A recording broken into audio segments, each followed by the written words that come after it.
नमस्कार, मैं हूं अमिताभ अग्निहोत्री और आप देख रहे हैं नई सुबह का इंतजार।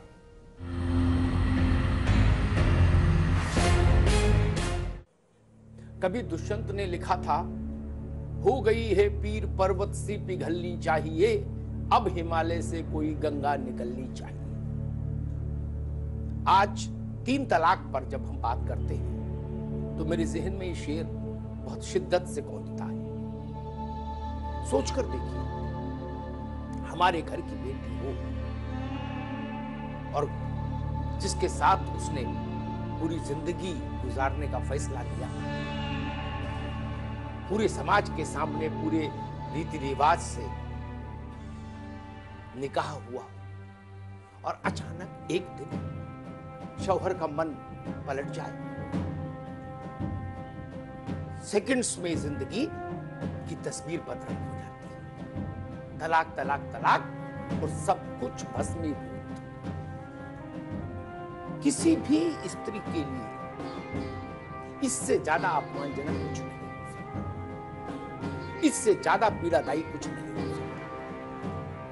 मुझे याद है, इसी मुद्दे पर मैं एक बार एक बहस कर रहा था एक बड़े टेलीविजन चैनल पर। तो इस देश के एक बड़े इस्लामिक जानकार मेरे साथ पैनल में थे। उन्होंने मुझसे कहा कि अमिताभ जी, आप क्यों परेशान हैं हुजूर, ये आपके मजहब का मसला नहीं। तो मैंने उनसे कहा था कि मौलाना साहब, बहुत अदब से कहूंगा, मां मां होती है, बेटी बेटी होती है, बहन बहन होती है, और उसके हक के लिए लड़ने के लिए मुझे मुसलमान होने की जरूरत नहीं। हिंदू को भी लड़ना चाहिए उसके लिए। आज ये सवाल जेर बहस है, सब तरफ से आवाज उठ रही है और सबसे अच्छी बात है, सबसे खूबसूरत बात है जो हमको ये भरोसा देती है कि शायद नई सुबह आने को है, पांव फटने को है, कि औरतों ने मोर्चा संभाला है। शाइस्ता अंबर जैसी महिलाएं, बहुत सारी महिलाएं, और अब तो सैकड़ों की तादाद में छोटे छोटे शहरों से निकल कर आ रही हैं, बरेली से, रामपुर से, मुरादाबाद से, अलीगढ़ से। ये सवाल उठा रही है कि हमको ये जलालत मंजूर नहीं, हमको बराबरी का हक। तलाकशुदा औरतों के लिए एक आश्रय होम बनाया जाए और उसमें सरकार छोटा छोटा घरेलू उद्योग खोले ताकि हमारी औरतें स्वाभिमानी तरीके से उसमें रोजगार में अपनी मेहनत दें। आइए, निकाह तो सबके सामने करेंगे और तलाक बंद कमरे में दे देंगे, टेलीफोन पर दे देंगे, SMS पर दे देंगे। ये जलालत मंजूर नहीं। मेरे को मैसेज में आया कि तलाक तलाक तलाक, एवरीथिंग इज फिनिश नाउ, ऐसे मैसेजेस आए। मसला उठता है, अब इसमें सरकार की भूमिका क्या हो, विधायिका का रोल क्या हो, समाज की भूमिका क्या हो, उलेमाओं की भूमिका क्या हो। बहुत सारे मसले हैं। मुस्लिम पर्सनल लॉ बोर्ड है एक तरफ, जो कहता है कि ये इस्लामिक कानून जो है, शरीयत, उसमें हस्तक्षेप है, दखलंदाजी है। मसला चला गया देश की सबसे बड़ी अदालत में, सुप्रीम कोर्ट। मुस्लिम पर्सनल लॉ बोर्ड ने कहा कि हमको इस्लामी कानून में हस्तक्षेप मंजूर नहीं। हुकूमत हिंदुस्तान ने कहा कि हम चाहते हैं कि यह परंपरा, यह प्रथा बंद हो। मेरी मुसलमान बहन, उसका क्या गुनाह? कोई ऐसे ही टेलीफोन पर 3 तलाक बोल दे और उसकी जिंदगी तबाह हो जाए? क्या मुसलमान बेटियों के हकों की रक्षा होनी चाहिए कि नहीं होनी चाहिए? क्या मुसलमान माताओं बहनों को रक्षा मिलनी चाहिए कि नहीं मिलनी चाहिए? क्या मुसलमान बहनों को समानता का अधिकार मिलना चाहिए कि नहीं मिलना चाहिए? हिंदुस्तान की मुसलमान औरतों को उनका हक दिलाना, भारत के संविधान के तहत दिलाना, ये सरकारों की और समाज की जिम्मेवारी होगी। एक रास्ता वहां से भी दिखता है मुझे। सुप्रीम कोर्ट ने कहा कि एनफ इज एनफ, बहुत हो चुका, अब इस नाजुक मसले को हम वंस फॉर ऑल सेटल करेंगे, यानी हमेशा के लिए इसका निस्तारण करें। और एक राजनीतिक तौर पर भी हमको ये इसके समाधान का एक रास्ता दिखता है। मौजूदा सरकार चाहे वो केंद्र की हो या उत्तर प्रदेश की, इस बात के लिए कोशिश कर रहे हैं कि ये प्रथा बंद होनी चाहिए।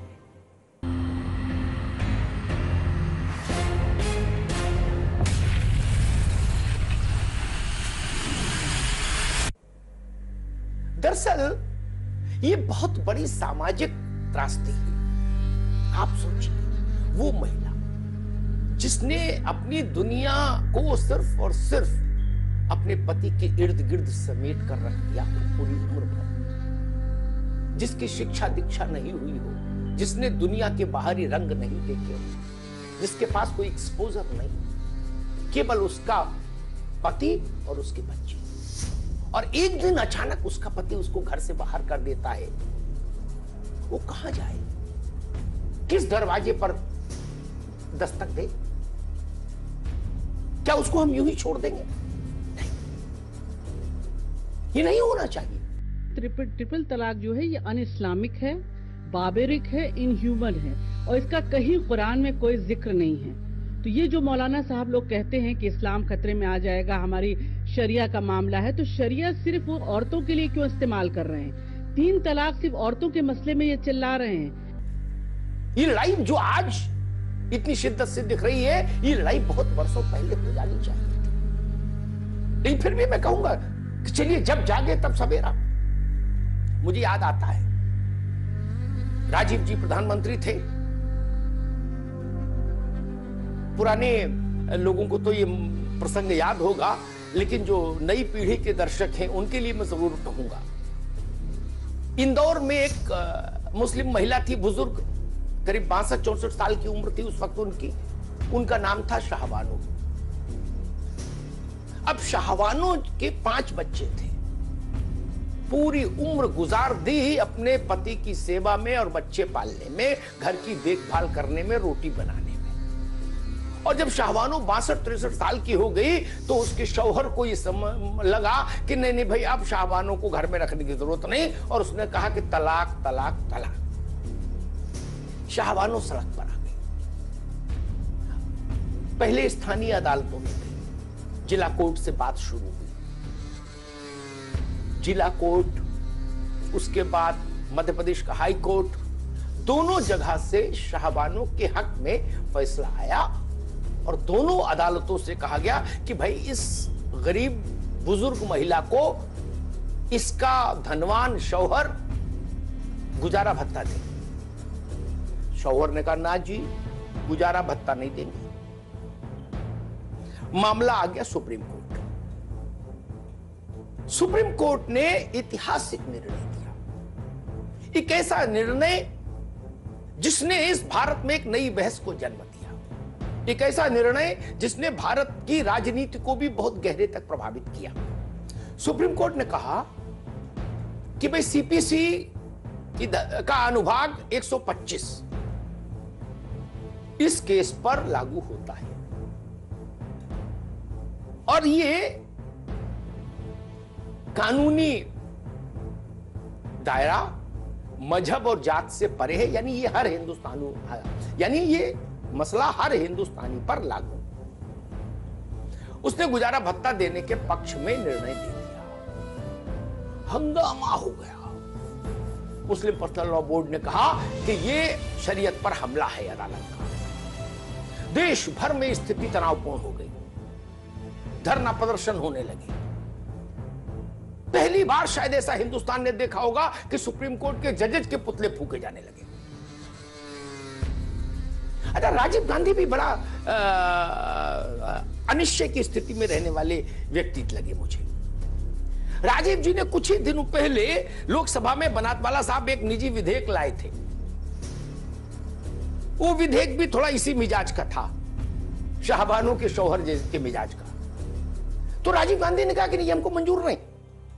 और उनकी सरकार के मंत्री थे एक बहुत प्रखर वक्ता आरिफ मोहम्मद खान। उन्होंने आरिफ मोहम्मद खान को उतारा सदन में, और आरिफ मोहम्मद खान ने अद्भुत भाषण दिया। दुनिया में एक संदेश गया कि राजीव जी उदारवादी विचारधारा के व्यक्ति हैं। वो मुस्लिम समुदाय में भी जो उदारवादी मुस्लिम समुदाय है उसका नेतृत्व करना चाहते हैं। लेकिन अचानक जब शाहबानो मसले पर विरोध प्रदर्शन देश भर में शुरू हुए, और अगर मैं सही याद कर पा रहा हूं तो उसी वक्त मुस्लिम पर्सनल लॉ बोर्ड ने कहा था कि 26 जनवरी का बहिष्कार करेंगे हम लोग, गणतंत्र दिवस का, अगर सरकार ने सुप्रीम कोर्ट के इस निर्णय को नहीं पलटा लोकसभा में जाकर। राजीव गांधी यहां पर दृढ़ता का परिचय नहीं दे पाए। उन्होंने कहा कि भाई हम मुस्लिमों की नाराजगी को दूर करने के लिए, और खासतौर पर मुस्लिम पुरुषों की नाराजगी को दूर करने के लिए, मुस्लिम पर्सनल लॉ बोर्ड की नाराजगी दूर करने के लिए संसद से कोई रास्ता निकालेंगे। और फिर हुआ ये कि 1986 की शुरुआत में राजीव जी लोकसभा में मुस्लिम महिला तलाक संरक्षण अधिकार अधिनियम 1986 ले आए। प्रचंड बहुमत था, 415 मेंबर्स थे उनके पास लोकसभा में। तो अधिनियम, ये विधेयक आया और ये तत्काल पारित हो गया और अधिनियम में तब्दील हो गया। उसने भी भारत के भीतर एक नई चिंगारी पैदा की, ऐसा मैं मानता हूं। राजीव जी को उसका चुनावी लाभ नहीं मिला, बाद में ये भी देखा। खैर, ये प्रसंग मुझे इसलिए याद आया कि शाहबानों का मसला मुस्लिम महिलाओं की मुक्ति के लिए मील का पत्थर था। आज वो स्थिति बहुत आगे जाकर हमको फिर दिखती है।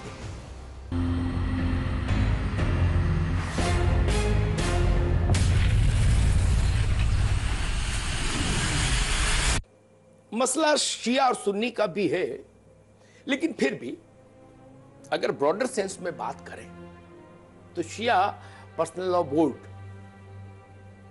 ने एक बड़ी बात कही है, उसकी बात पर भी गौर करना चाहिए हमको।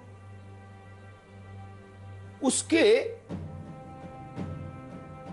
शिया पर्सनल लॉ बोर्ड की ओर से कहा गया कि जिस तरह से हिंदुस्तान ने एक वक्त में हिंदुओं में जारी एक जघन्य प्रथा, जो बर्बर प्रथा थी, सती प्रथा, उसके उन्मूलन के लिए कानून बनाया और फिर पूरी मुस्तैदी से उस कानून को जमाया, पालन कराया। आज आप देखते हैं हिंदुस्तान में कहीं सती की प्रथा है नहीं।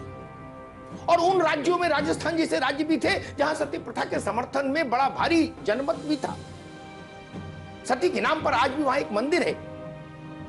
लेकिन भारत की दृढ़ इच्छा शक्ति थी जिसने कहा कि जिंदा स्त्री को जलाने की बर्बर प्रथा मंजूर नहीं। तो शिया पर्सनल लॉ बोर्ड की तरफ से मौलाना यासूब ने बहुत अच्छी बात कही।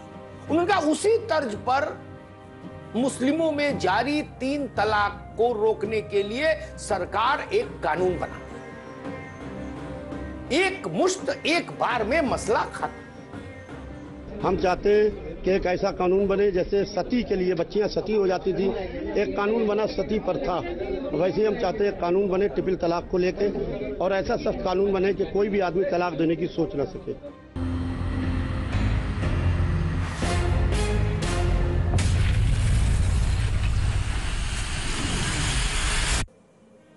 वक्त है एक छोटे से ब्रेक का, आप कहीं मत जाइएगा। हम यूं गए और यूं वापस आए, और उसके बाद फिर इस बहुत नाजुक, बहुत संवेदनशील मसले पर हमारी चर्चा जारी रहेगी।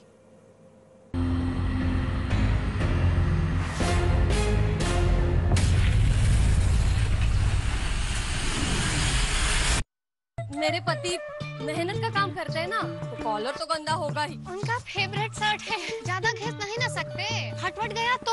ओ मैडम, ये बहानेबाजी छोड़िए, तो क्या करें? लाइए घड़ी डिटर्जेंट किक, जो है कफ और कॉलर का स्पेशलिस्ट। इससे कफ और कॉलर साफ हो पूरी तरह।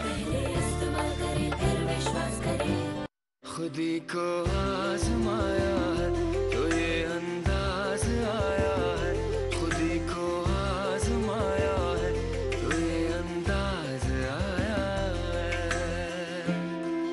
तुम में भी मैं हूं, शुद्ध प्लस पान मसाला। राजनीति के गढ़ से, नवाबों के नगर से, गांव, खेत, खलिहानों की डगर से, हर मुद्दा, हर मसला और हर खबर आप तक। देखिए महा यूपी में रोजाना रात 10 बजे सिर्फ के न्यूज पर। प्रायोजक हैं तिरंगा अगरबत्ती, देश की खुशबू। अशोक मसाले, स्वाद ही जिंदगी।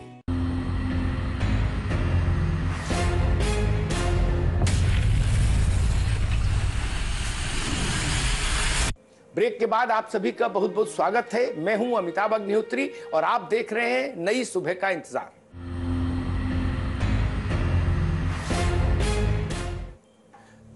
तीन तलाक के पक्ष में कुछ बातें आती हैं। मुझे इस मसले पर मुस्लिम महिलाओं से बात करने का अवसर मिला और बड़े बड़े मौलानाओं के साथ भी लंबा शास्त्रार्थ करने का अवसर मिला। कई दफा दो तीन चीजें सामने आती हैं तीन तलाक के समर्थन में। मौलाना लोग कहते हैं कि भाई हमारे मजहब के जो रीति रिवाज हैं, कायदे कानून हैं, उनमें सरकार हस्तक्षेप नहीं करे, इस बात की गारंटी हमें भारत का संविधान देता है। ठीक बात है, यहां तक बात ठीक है, लेकिन मौलाना साहब ये भूल जाते हैं, ये शायद वो पढ़ते नहीं उसके आगे संविधान अपने एक प्रसंग में ये भी निर्देशित करता है राज्य को यानी सरकार को कि वो सभी नागरिकों पर लागू होने वाली समान नागरिक संहिता के निर्माण की ओर कदम बढ़ाएगी। कस्टम लॉज में जितने भी कानून हैं, हमारा अकीदा ये है मुसलमानों का कि ये सब गॉड गिवन है। इंसान के बनाए हुए कानून में तब्दीली तरमीम हो सकती है, खुदा के बनाए हुए कानून में तब्दीली नहीं हो सकती, इसलिए कि हमारा ये फेथ है कि ये उसने ऐसे कानून बनाए हैं जो 1450 साल से राइज हैं और अभी जब तक दुनिया कायम रहेगी तब तक ये कानून ऐसे रहेंगे। तो इसकी जो लॉजिक है, इसका इस्तेमाल जो हो रहा गलत, उससे हमें बिल्कुल जो है इस बात का एहसास है कि बहुत से लोग इसका गलत इस्तेमाल करते। अभी हाल में 2-3 वाक़यात टीवी रिपोर्ट हुई, लेकिन अगर किसी कानून का गलत इस्तेमाल हो तो उसका ये मतलब नहीं कानून खत्म कर दिया जाए। तमाम कानून हिंदू और मुसलमान सिख ईसाई सब पर बराबर पर लागू हैं। कुछ ही तो मसले हैं, गोद लेने का मसला है, शादी ब्याह का मसला है, इन्हीं में ना पर्सनल लॉज प्रभावी हैं। क्यों नहीं एक बार उनको भी हम लोग सेटल कर लें और एक कानून के नीचे भारत रहे। प्रधानमंत्री जी ने एक नया नारा दिया, एक देश एक कानून, जीएसटी लाए जाए। अच्छी बात है प्रधानमंत्री जी, लेकिन ये नारा केवल कारोबार तक सीमित मत रखिए। ये नारा केवल व्यवसायी वर्गों के लिए सीमित मत रखिए कि जीएसटी पर एक देश एक कानून और बाकी मसलों पर एक देश अनेक कानून। ये ठीक नहीं। एक देश एक कानून मंजूर हो जाए तो हर क्षेत्र में फिर लागू हो। मैंने बहुत सारे मुस्लिम विद्वानों से कहा जो मुस्लिम धर्म के जानकार हैं, उनसे मैंने एक सवाल पूछा। मैंने कहा ये बताइए, दुनिया के तमाम ऐसे मुल्क हैं, भारत तो न हिंदू राष्ट्र है न मुस्लिम राष्ट्र है, भारत संविधान द्वारा नियंत्रित, संविधान द्वारा संचालित लोकतांत्रिक राष्ट्र है जो सर्वधर्म समभाव पर विश्वास करता है। लेकिन जो खालिस मुस्लिम देश है, उन्होंने भी अपने अपने मुल्क में ट्रिपल तलाक को विदाई दे दी। अब मैं ये नहीं समझ पाता, मैंने ये सवाल रखा कई विद्वानों के सामने, उसका उत्तर नहीं आया। मैंने कहा कि एक कुरान, एक शरीयत पूरे विश्व के लिए, फिर कुछ मुस्लिम देश तीन तलाक को विदा कर देते हैं, उस रवायत को निषेध कर देते हैं, कोई हो हल्ला नहीं होता। लेकिन हिंदुस्तान में उसकी मुखालफत होती है और ये तर्क दिया जाता है कि नहीं, इस्लाम के कानून में हस्तक्षेप है ये, अगर आप तीन तलाक की परंपरा को रोकना चाहते हैं। ये दोहरी नीति है। जो काम मुस्लिम देशों में मान्य है आपको, वो काम भारत में मान्य क्यों नहीं हो? ये बड़ा सवाल है, इस पर ईमानदारी से जवाब आना चाहिए। और एक आंकड़ा आया कि कुछ सामाजिक संगठनों ने सर्वे की रायशुमारी की और उसमें एक तस्वीर निकल कर आई कि 80 से 90% जो मुस्लिम महिलाएं हैं वो चाहती हैं कि ये ट्रिपल तलाक का जो तरीका है ये बंद होना चाहिए। उसके विरोधी पक्ष के जो लोग थे उन्होंने कहा भाई ये आंकड़ा कहां से आए, आंकड़ा ठीक नहीं। और उन्होंने इस आंकड़े की काट के लिए कहा हम मुस्लिम महिलाओं से दस्तखत करवा के भेजेंगे सरकार को और सुप्रीम कोर्ट को कि हमको 3 तलाक ही मानने हैं। 3 तलाक जब तक लागू है तब तक आप के लिए कितना आसान है कि आप अपनी पत्नी से किसी भी कागज पर दस्तखत करें। उसके पास कोई विकल्प है क्या? ये बड़ा मसला है। वो आपकी इस अमानवीय परंपरा की बंधक है। अव्वल तो तलाक के मुद्दे को इस तरीके से पेश किया जा रहा है कि जैसे खुदा न खास्ता मुसलमानों के हर घर में तलाक के वाक़यात पेश आ रहे हों। तलाक के वाक़यात मुसलमानों में सेंसस रिपोर्ट के मुताबिक सिर्फ और सिर्फ 0.5% पूरे मुल्क में पेश आते हैं।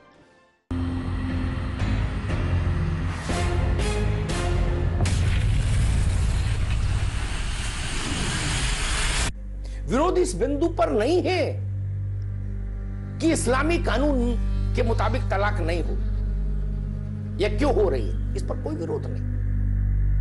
अगर ऐसा सबको अच्छा लगता है जो उस धर्म के मानने वाले हैं, अगर उनको लगता है कि हमारे इस्लामिक कानून से ही चीजें संचालित हो तो अच्छी बात है। सिर्फ बात हो रही है इस पर कि आप वन गो में एक बार में 3 बार तलाक बोलकर किसी भी स्त्री के जीवन को एक अंधेरी काली सुरंग में नहीं ढकेल सकते।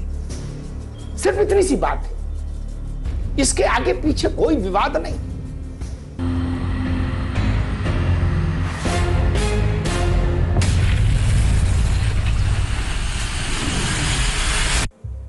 एक बिंदु और भी है इस पर सोचने का। 1947 से पहले जो एक देश था, हर स्तर से एका था,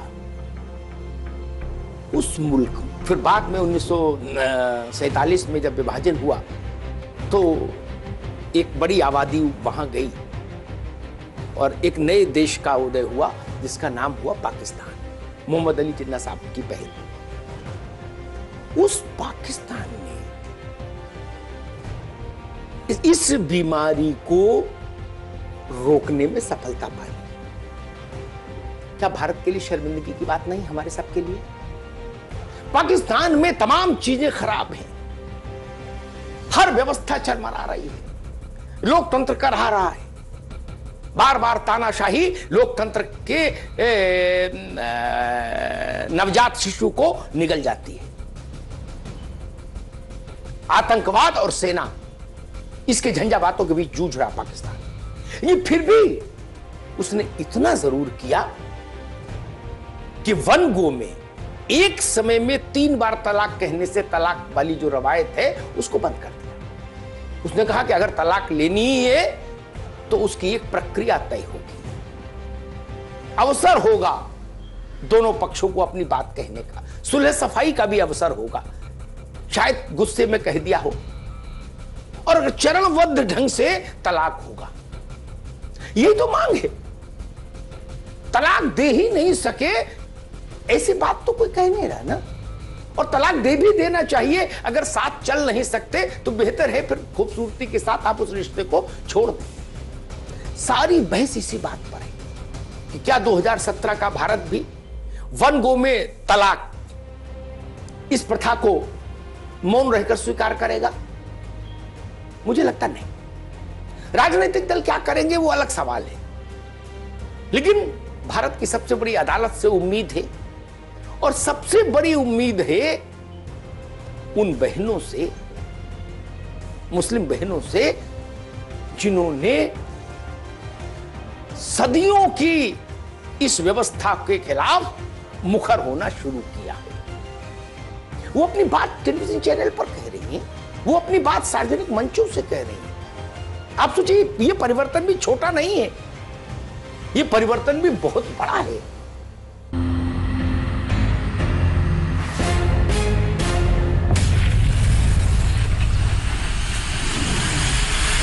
अब बात निकली है तो दूर तलक जाएगी और जाना भी चाहिए। ये मुसलमानों की आधी आबादी का सवाल है, और मुसलमानों की नहीं केवल, ये इंसानियत का सवाल है। मैंने आपको शुरुआत में बताया था कि एक बार जब कुछ मुस्लिम विद्वानों ने मुझसे कहा कि आप नाहक क्यों परेशान हैं, तो मैंने कहा था कि नहीं, ये भी मेरी माँ और बहन और बेटियां हैं, इनके हक के लिए भी हम आवाज उठा सकते हैं, हमें उस अधिकार से कोई वंचित नहीं कर सकता।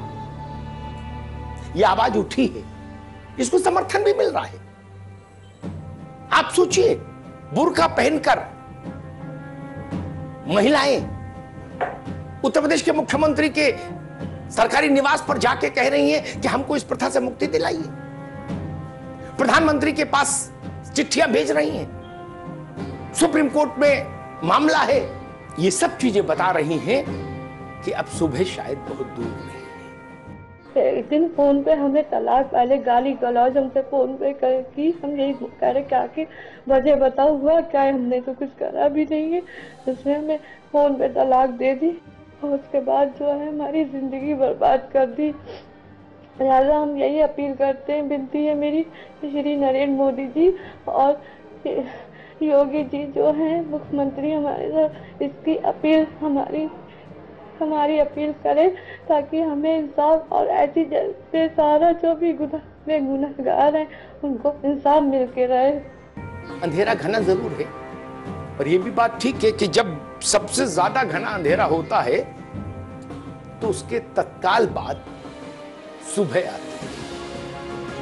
यानी सुबह से ठीक कुछ वक्त पहले का जो समय होता है रात का, वो सबसे ज्यादा स्याह होता है। मुझे एक शेर याद आता है, उसी के साथ मैं बात को समाप्त करूंगा कि एक न एक शम्मा अंधेरे में जलाए रखिए, एक न एक शम्मा अंधेरे में जलाए रखिए, सुबह होने को है माहौल बनाए रखिए। हम उम्मीद करें, पूरा भारत उम्मीद करेगा, पूरी मानवता उम्मीद करेगी, इस नए भारत में, इस महान भारत में यह रवायत अब और नहीं।